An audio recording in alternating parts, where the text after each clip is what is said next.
मजदूर चुप था, कमजोर नहीं। और जिस सेठ को लगा था कि गरीब आदमी की आवाज कोई नहीं सुनता, उसी सेठ को एक दिन सबके सामने अपनी आवाज दबानी पड़ गई। अगर आपको ऐसी सच्ची लगने वाली कर्मा और बदले की कहानियां पसंद हैं तो वीडियो को लाइक कर दीजिए, चैनल को सब्सक्राइब कर लीजिए और कमेंट में लिखिए कि गरीब आदमी की खामोशी को लोग कमजोरी क्यों समझ लेते हैं। कानपुर के बाहरी इलाके में एक नई कॉलोनी बन रही थी।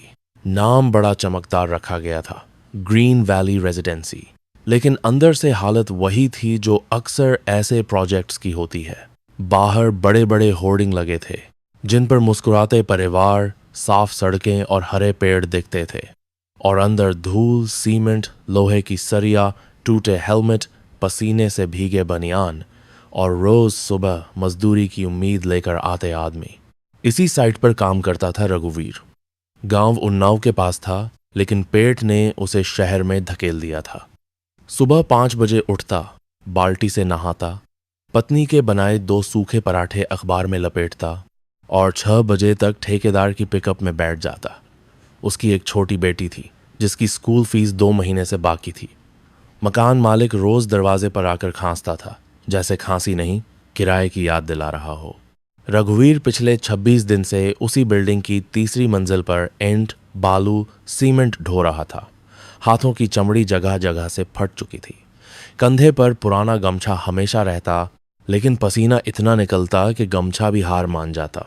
मजदूरी तय हुई थी 700 रुपए रोज, पर पैसे मिले थे सिर्फ 5 दिन के। बाकी पर हर बार वही जवाब, कल आना, अकाउंट बंद है, सेठ बाहर गए हैं, पेमेंट अटका हुआ है। तुम लोगों को बस पैसे पैसे की पड़ी रहती है।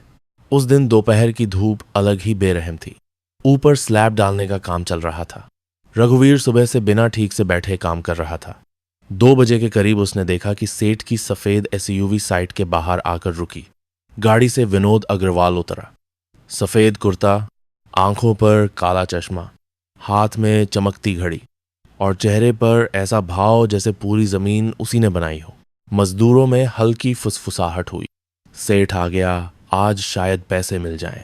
किसी ने बाल्टी रखी, किसी ने हाथ झाड़े, कोई पानी पीने लगा। सबके मन में वही उम्मीद थी जो गरीब आदमी रोज सुबह उठाकर शाम तक ढोता है।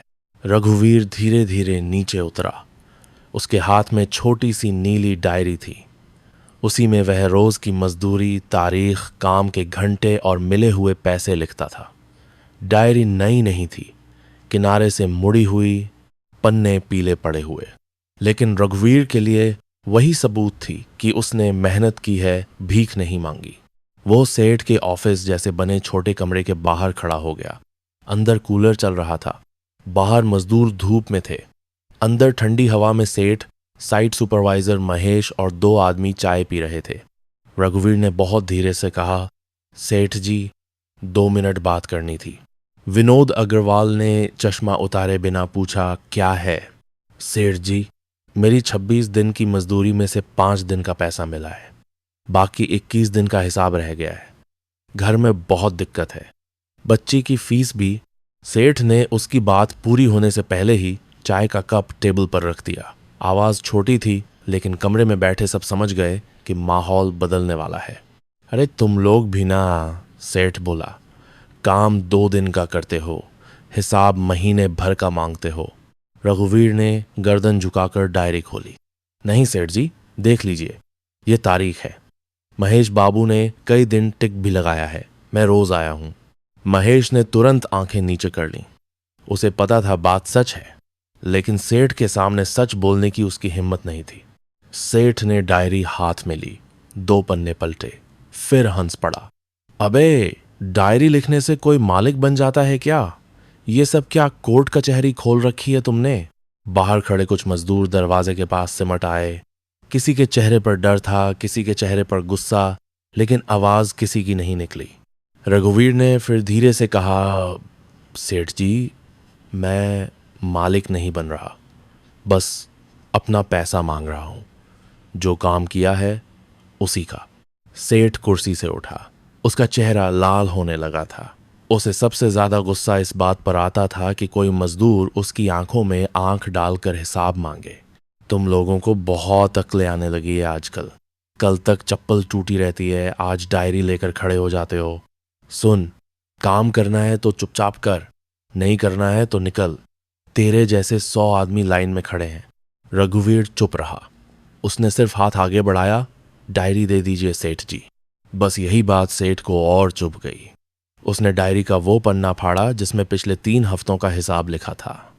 पन्ना हवा में आधा मुड़ा, फिर रघुवीर के पैरों के पास गिर गया। ले, उठा अपना हिसाब, सेठ ने कहा, और आज के बाद इस साइट पर मुंह मत दिखाना, समझा? ज्यादा ईमानदारी दिखाएगा तो कहीं काम नहीं मिलेगा। कमरे के बाहर खड़े मजदूरों की सांस जैसे अटक गई। एक पल के लिए लगा रघुवीर कुछ बोलेगा, शायद गुस्से में चिल्लाएगा, शायद सेठ का हाथ पकड़ लेगा, शायद सबके सामने कह देगा कि चोरी कौन कर रहा है। लेकिन उसने ऐसा कुछ नहीं किया। वो धीरे से झुका, जमीन पर पड़ा फटा हुआ पन्ना उठाया, उसे मोड़ा नहीं, सीधा किया, धूल झाड़ी।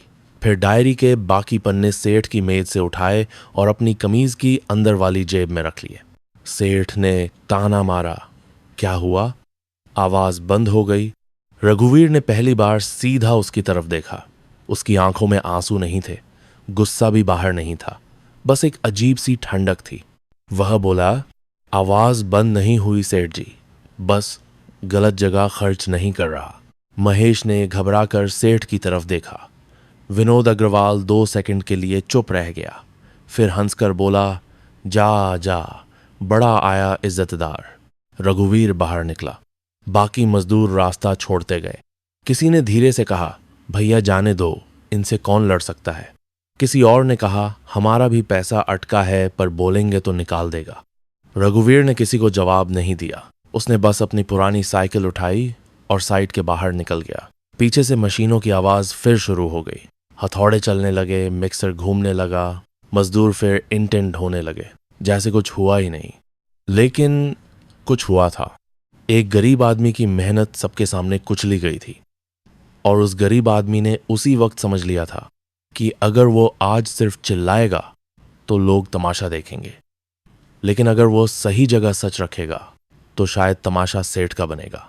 शाम को जब रघुवीर अपने कमरे पर पहुंचा तो उसकी पत्नी ने दरवाजा खोला। कमरे में गर्मी भरी हुई थी। कोने में पुराना पंखा आवाज कर रहा था, लेकिन हवा कम और शोर ज्यादा दे रहा था। बेटी फर्श पर बैठकर पुरानी कॉपी में कुछ लिख रही थी। पत्नी ने उसका खाली हाथ देखा और सब समझ गई। नहीं दिए पैसे? उसने पूछा।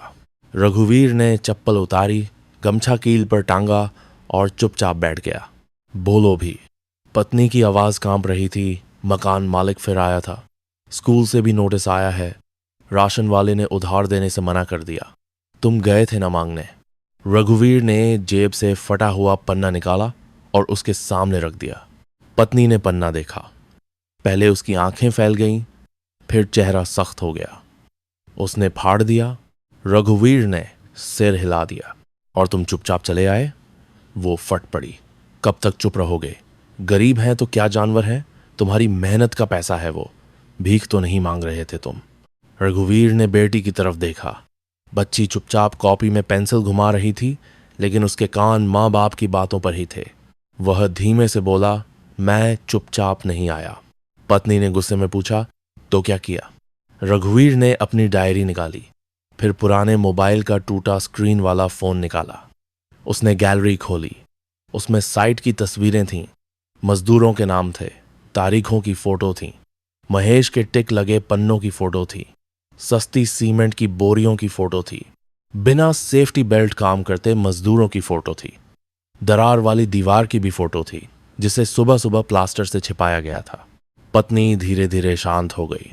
रघुवीर बोला, उसने पन्ना फाड़ा है, हिसाब नहीं, और हिसाब सिर्फ मेरे पैसों का नहीं है। पत्नी ने पहली बार उसकी आंखों में देखा। रघुवीर ने फटा पन्ना डायरी में रखा, जैसे कोई जरूरी कागज रखता है।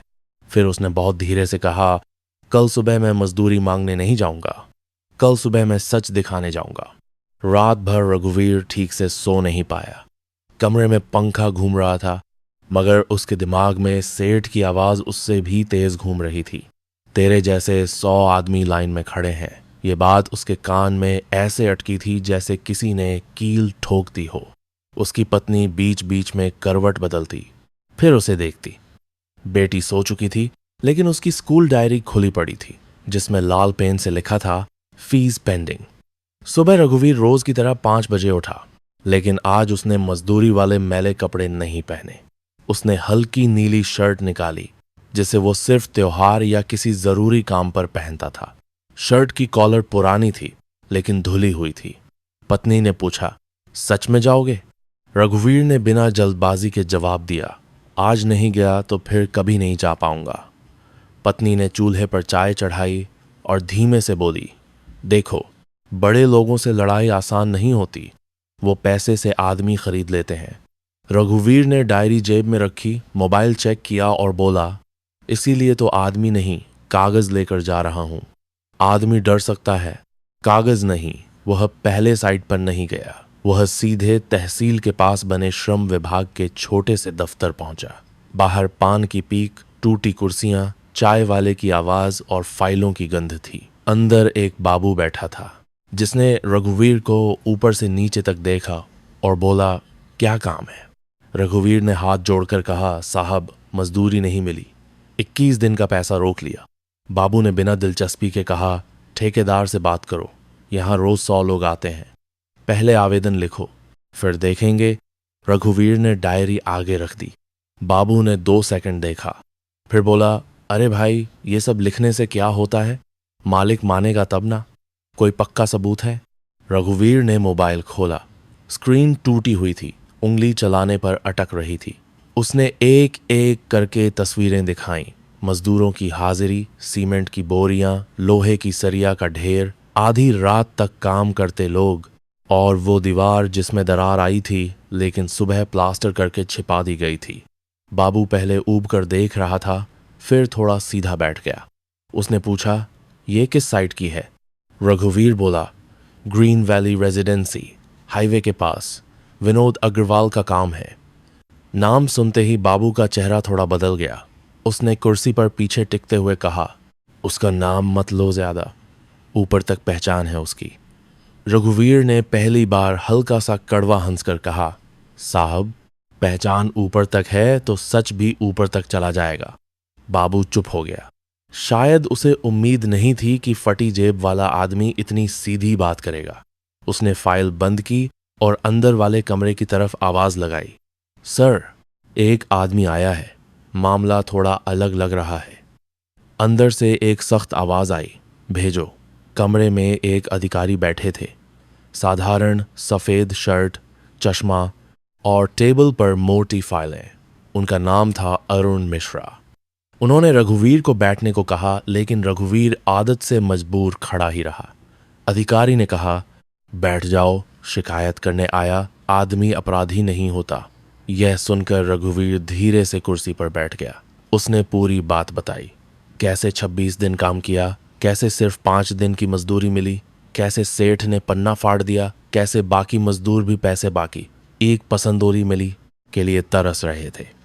फिर उसने तस्वीरें दिखाईं। अधिकारी ने हर फोटो ध्यान से देखी। एक फोटो पर वह रुक गए। उन्होंने पूछा, यह दरार किस मंजिल पर है? रघुवीर ने कहा, तीसरी मंजिल की पिछली दीवार, कल सुबह इसे प्लास्टर से छिपाया गया। अधिकारी ने दूसरी फोटो देखी, फिर बोले, और ये बिना हेलमेट बिना बेल्ट काम कर रहे लोग। रघुवीर बोला, साहब, हेलमेट बस तब बांटते हैं जब कोई बाहर का आदमी देखने आता है, बाकी दिन सब अपने सिर के भरोसे रहते हैं। अरुण मिश्रा ने फोन उठाया और किसी को कॉल लगाया। उनकी आवाज शांत थी, लेकिन शब्द भारी थे। ग्रीन वैली रेजिडेंसी की साइट पर आज ही निरीक्षण चाहिए। हाँ, अभी लेबर रिकॉर्ड, सेफ्टी और मटेरियल सैंपल, तीनों टीम भेजिए। रघुवीर ने हैरानी से देखा। उसे लगा था शायद आवेदन जमा होगा, रसीद मिलेगी, फिर महीनों बाद कोई पूछेगा, लेकिन यहां तो बात उसी दिन आगे बढ़ रही थी। अधिकारी ने उसकी तरफ देखकर कहा, तुम साइट पर रहना, डरना मत, लेकिन झूठ मत बोलना। जितना सच है सिर्फ उतना ही कहना। रघुवीर बोला, साहब, गरीब आदमी के पास झूठ बोलने की भी औकात नहीं होती, सच ही बचता है। इधर साइट पर माहौल बिल्कुल अलग था। विनोद अग्रवाल सुबह से ही चमक रहा था। आज एक बड़ा निवेशक आने वाला था। अगर डील हो जाती सन तो अगले 2 ब्लॉक का पैसा पक्का हो जाता। साइट के बाहर पानी छिड़कवाया गया था ताकि धूल कम दिखे। मजदूरों को साफ हेलमेट बांटे गए जिन पर अभी तक प्लास्टिक की चमक थी। सस्ती सीमेंट की बोरियां पीछे ढक दी गईं। टूटी हुई रेलिंग पर नया कपड़ा बांध दिया गया। महेश सुपरवाइजर भागता फिर रहा था। अबे लाइन से खड़े रहना, कोई उल्टा सीधा नहीं बोलेगा। सेठ जी पूछें तो बोलना सब बताना। पेमेंट टाइम पर मिलता है, समझे? एक मजदूर ने धीरे से पूछा, मेरा 2 महीने का पैसा अटका है, मैं क्या बोलूं? महेश ने दांत भींचकर कहा, बोलेगा तो कल से घर बैठ जाएगा। सब चुप हो गए। डर गरीब आदमी की जेब में हमेशा रखा रहता है, जरूरत पड़ते ही बाहर निकाल लिया जाता है। थोड़ी देर बाद काली कार आई, निवेशक उतरा। विनोद अग्रवाल ने मुस्कुराकर हाथ मिलाया। आइए आइए, साइट देखिए। हमारा काम टाइम से पहले पूरा होगा, क्वालिटी से कोई समझौता नहीं। वह हर बात ऐसे बोल रहा था जैसे सच उसका नौकर हो। उसने दीवारों की तरफ इशारा किया, नक्शे दिखाए, मॉडल फ्लैट की बातें की। निवेशक प्रभावित दिख रहा था। सेठ की चाल में और अकड़ आ गई। उसी समय गेट के बाहर एक सरकारी गाड़ी आकर रुकी। उसके पीछे एक और जीप थी। 2 अधिकारी, एक इंजीनियर और 2 कर्मचारी फाइल लेकर उतरे। महेश का चेहरा पीला पड़ गया।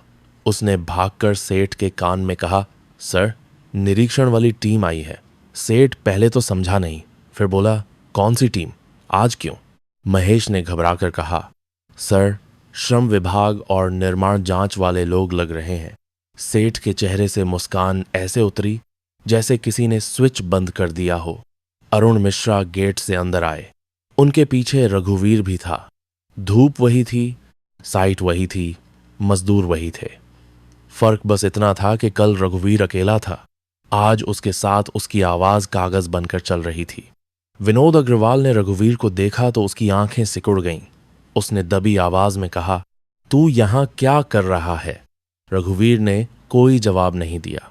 अधिकारी आगे बढ़े और बोले, शिकायत आई है, मजदूरी भुगतान, सुरक्षा नियम और निर्माण सामग्री की जांच होगी, रिकॉर्ड दिखाइए। विनोद ने तुरंत मुस्कुराहट वापस चिपकाने की कोशिश की। अरे सर, छोटी मोटी गलतफहमी है। ये लोग कभी कभी पैसे लेकर भी बोलते हैं कि नहीं मिला। आप बैठिए, चाय पीजिए, मैं सब समझाता हूं। अधिकारी ने ठंडे स्वर में कहा, चाय बाद में, पहले हाजिरी रजिस्टर। महेश कांपते हाथों से ऑफिस में गया और रजिस्टर लेकर आया। रजिस्टर साफ सुथरा था, इतना साफ कि उसमें जूट की खुशबू आ रही थी। कई मजदूरों के नाम गायब थे, कई तारीखों पर अनुपस्थित दिखाया गया था, जिन दिनों मजदूरों ने 10-10 घंटे काम किया था। अधिकारी ने रघुवीर से पूछा, तुम्हारी डायरी? रघुवीर ने डायरी निकाली, फटा हुआ पन्ना भी साथ रखा। अधिकारी ने दोनों रिकॉर्ड मिलाने शुरू किए। तारीखें नहीं मिल रही थीं, मजदूरों के नाम नहीं मिल रहे थे, भुगतान की एंट्री नहीं मिल रही थी। तभी पीछे खड़े मजदूरों में हलचल हुई।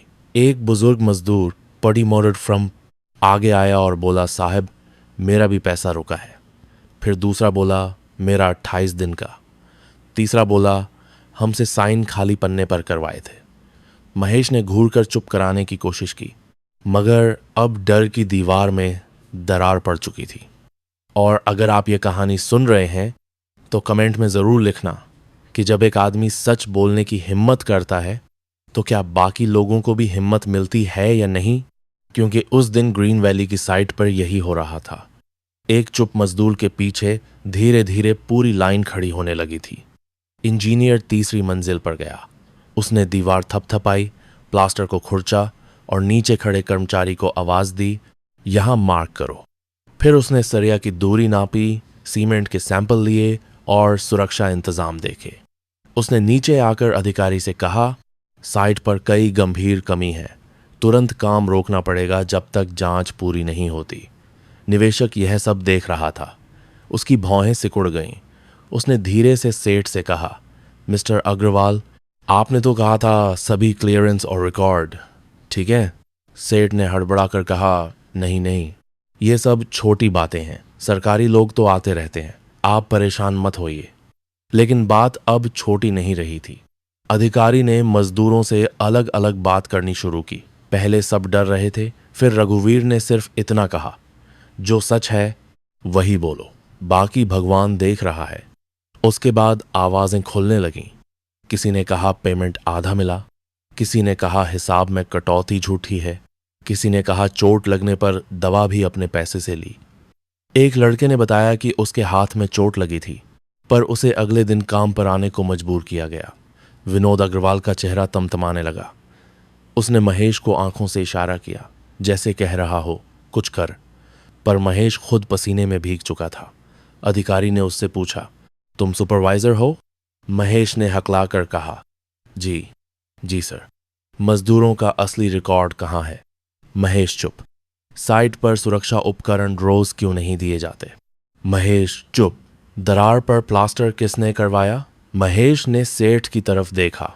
सेठ ने उसे ऐसी नजर से देखा जैसे अगर उसने मुंह खोला तो नौकरी ही नहीं, जिंदगी मुश्किल कर देगा।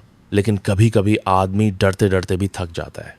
महेश ने धीरे से कहा, सर, जो आदेश मिलता था वही करता था। सेठ कर्जा। महेश, सोच समझकर बोलना। अधिकारी ने तुरंत कहा, उन्हें बोलने दीजिए। महेश ने गला साफ किया, सर, कई मजदूरों का पैसा रोका गया था, बोला गया था बाद में देंगे।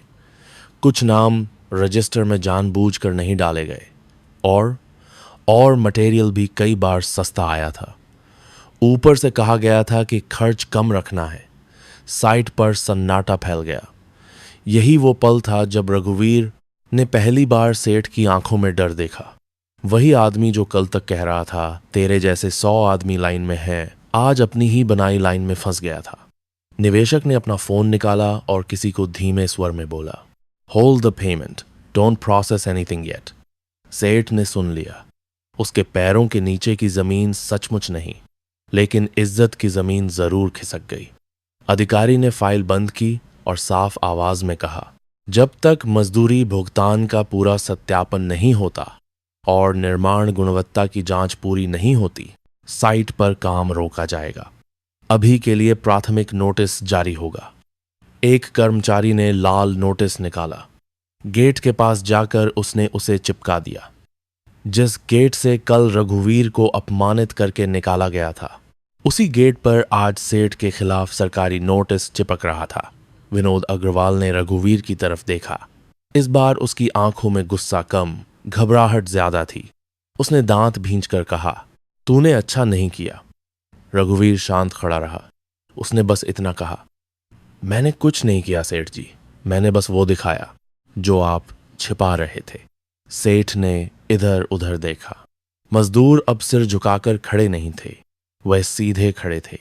कोई चिल्ला नहीं रहा था, कोई गाली नहीं दे रहा था, कोई पत्थर नहीं उठा रहा था।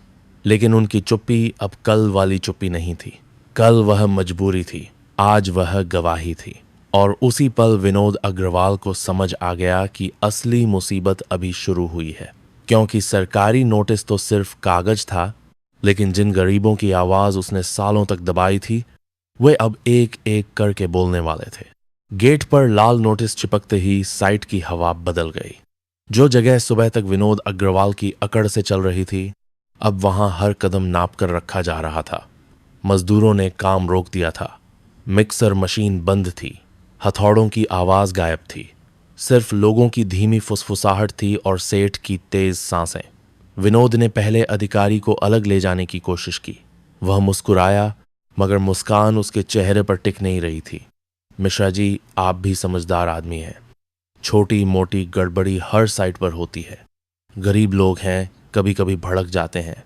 आप बैठिए, मैं सब साफ कर देता हूं। अरुण मिश्रा ने उसकी तरफ देखा और बोले, गड़बड़ी छोटी है या बड़ी, यह जांच बताएगी। अभी मजदूरों के बयान लिखे जाएंगे। लेकिन सर, मेरी इमेज खराब हो जाएगी, विनोद ने तुरंत कहा। मिश्रा जी ने फाइल खोली और शांत आवाज में बोले, इमेज मजदूरों का पैसा रोकने से खराब होती है, नोटिस से नहीं। यह बात सुनकर पीछे खड़े कुछ मजदूरों ने एक दूसरे की तरफ देखा। किसी ने हंसी नहीं उड़ाई, कोई ताली नहीं बजाई, लेकिन उनके चेहरों पर पहली बार थोड़ा भरोसा दिखा। रघुवीर वहीं खड़ा था, अपनी पुरानी डायरी सीने से लगाए। उसके चेहरे पर जीत की खुशी नहीं थी, बस एक थकान थी। जैसे आदमी कई सालों बाद अपनी पीठ से बोझ उतारता है, लेकिन निशान अभी भी रहते हैं। निवेशक अपनी कार के पास खड़ा फोन पर बात कर रहा था। उसकी आवाज धीमी थी, मगर शब्द साफ सुनाई दे रहे थे। No, we are not releasing the advance. Site has compliance issues. I don't want my name attached to this. Vinod ने यह सुना तो उसका चेहरा उतर गया। उसने जल्दी से उसके पास जाकर कहा, सर, आप गलत समझ रहे हैं। यह सब सिर्फ एक मजदूर का ड्रामा है। मैं अभी सब संभाल लूंगा। निवेशक ने ठंडी नजर से उसे देखा। मिस्टर अग्रवाल, मजदूरों का पैसा रोकना ड्रामा नहीं होता, और अगर स्ट्रक्चर में सवाल है तो ये मेरे लिए रिस्क है। हम ये डील रोक रहे हैं। रोक रहे हैं मतलब? विनोद की आवाज फंस गई। मतलब रोक रहे हैं, उसने कार का दरवाजा खोलते हुए कहा। पहले जांच साफ कराइए, फिर बात होगी। कार चली गई। धूल उठी और कुछ सेकंड बाद बैठ गई, लेकिन विनोद की हालत नहीं संभली। जिस डील के भरोसे उसने अगले 2 प्रोजेक्ट्स का सपना देख लिया था, वो डील सबके सामने हाथ से निकल गई। सेठ ने गुस्से में महेश को पकड़ा। तेरी वजह से हुआ सब। तुझे किसने कहा था मुंह खोलने को? महेश कांप रहा था, मगर इस बार उसने आंखें नीचे नहीं की। सर, मैं सालों से झूठ बोल रहा था आपके लिए, लेकिन आज फंसता तो मैं भी। जो था वही बोला। मैं तुझे नौकरी से निकाल दूंगा। महेश का चेहरा बुझा, फिर अचानक शांत हो गया। निकाल दीजिए सर। वैसे भी नौकरी बचाने के चक्कर में आदमी बचना बंद हो गया था। यह सुनकर विनोद कुछ पल के लिए चुप रह गया। उसे शायद आदत नहीं थी कि उसके नीचे काम करने वाला कोई आदमी उसे जवाब दे। वह मुड़ा और रघुवीर की तरफ आया। उसके कदम तेज थे, लेकिन अंदर डर साफ था। वह बिल्कुल पास आकर बोला, तू समझता क्या है अपने आप को? एक शिकायत करके मुझे गिरा देगा? रघुवीर ने शांत स्वर में कहा, मैं आपको गिराने नहीं आया था सेठ जी। मैं अपना पैसा लेने आया था। आपने मुझे धक्का दिया तो मैं कागज लेकर चला गया। विनोद ने दांत भींचे। कितना पैसा चाहिए? बोल। तेरे 21 दिन का डबल दूंगा। अभी दूंगा। बस जाकर बोल दे कि गलतफहमी थी। रघुवीर ने उसकी तरफ देखा। कल तक जिस आदमी ने उसके पैरों में फटा पन्ना फेंका था, आज वही आदमी पैसे का लालच देकर सच खरीदना चाहता था। मेरा हिसाब सिर्फ मेरा नहीं है, रघुवीर बोला। इन सब का पैसा भी रुका है, और जो दीवार में दरार है उसका हिसाब कौन देगा? विनोद ने आवाज धीमी की। तू गरीब आदमी है, समझदारी कर। तेरे घर में बेटी है ना, फीस भरनी है ना। जिंदगी में मौके बार बार नहीं आते। रघुवीर की आंखों में पहली बार दर्द साफ दिखा। बेटी का नाम आते ही उसके हाथ की पकड़ डायरी पर कस गई, लेकिन उसने खुद को संभाला। मेरी बेटी की फीस आपकी मेहरबानी से नहीं भरेगी। उसने संदन के से के साफ एक पहले एक बार से पढ़ी। कहा, मेरी मेहनत के पैसे से भरेगी। मिश्रा जी ने यह बात सुनी। उन्होंने अपने कर्मचारी से कहा, सभी मजदूरों के नाम और बकाया दिनों का अलग बयान लो। ठेकेदार और मालिक दोनों को नोटिस जारी करो। भुगतान सत्यापन के बाद मजदूरी रिलीज करानी होगी। अब मजदूर आगे आने लगे। कोई बोला मेरा 32 दिन का, कोई बोला मेरा 15 दिन का, कोई बोला मुझसे ओवरटाइम करवाया, पैसा आधा दिया। कई लोगों के पास डायरी नहीं थी, लेकिन उनके पास तारीखें थीं, गवाह थे, मोबाइल में फोटो थे, और सबसे बड़ी बात, अब उनके पास डर से बड़ा सच था। विनोद ने आखिरी कोशिश की। वो अधिकारी के पास गया और बोला, सर, मैं भुगतान कर दूंगा।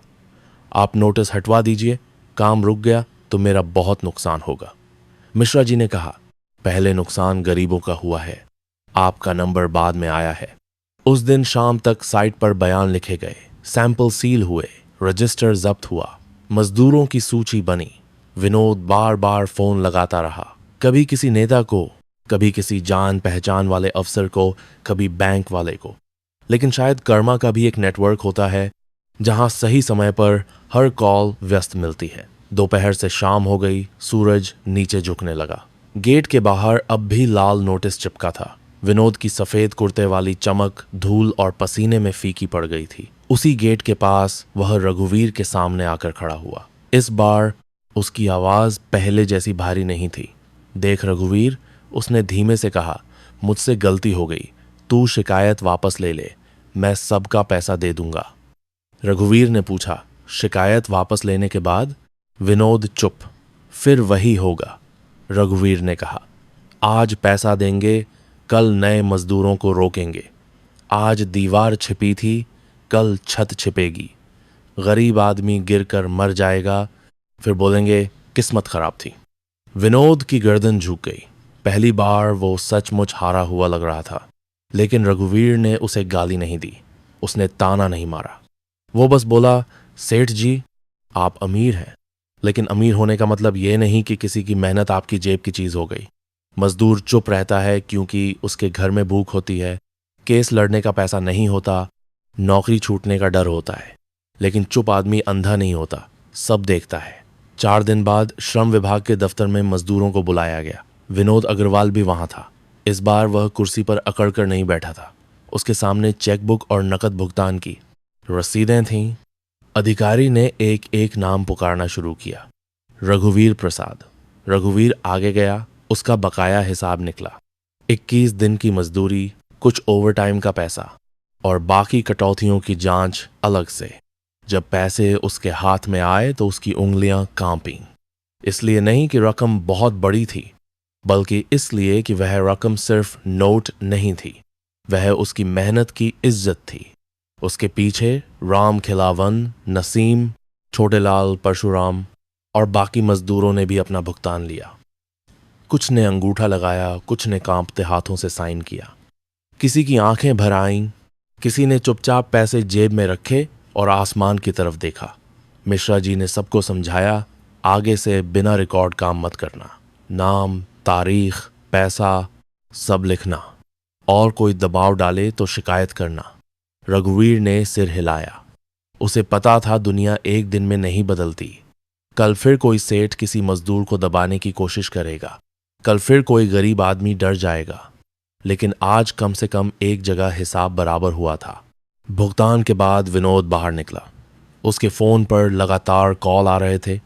प्रोजेक्ट की जांच चल रही थी, निवेशक पीछे हट चुका था, बैंक ने अगली किश्त रोक दी थी और शहर में खबर फैल गई थी कि ग्रीन वैली की साइट पर मजदूरों का पैसा दबाया गया था। उसकी सबसे बड़ी चोट पैसा नहीं थी, उसकी सबसे बड़ी चोट ये थी कि जिन लोगों को वह लाइन में खड़े 100 आदमी कहता था, वही लोग अब उसके खिलाफ गवाही बन गए थे। रघुवीर दफ्तर से बाहर आया तो उसकी पत्नी दरवाजे के पास खड़ी थी। उसने कुछ नहीं पूछा। रघुवीर ने जेब से पैसे निकाले, फिर बेटी की फीस वाला नोटिस उसे दिया और बोला, कल स्कूल चलेंगे, फीस भर देंगे। पत्नी की आंखें भर आईं, लेकिन उसने रोने से खुद को रोक लिया। और राशन? रघुवीर हल्का सा मुस्कुराया।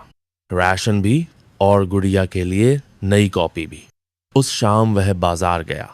उसने चावल, आटा, दाल, तेल और बेटी के लिए 2 कॉपियां खरीदी। दुकान वाले ने पूछा, आज पूरा सामान? रघुवीर ने शांत होकर कहा, हाँ, आज हिसाब पूरा हुआ है।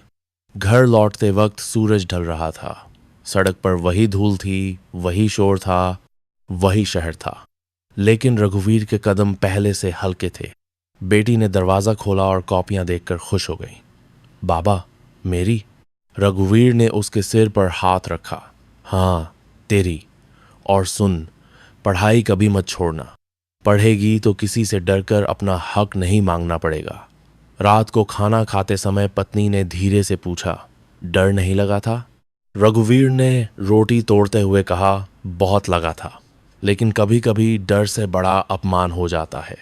और जब आदमी अपमान को रोज खाने लगे तो एक दिन पेट खुद मना कर देता है। बेटी कुछ समझी, कुछ नहीं समझी। वो बस अपनी नई कॉपी पलटती रही।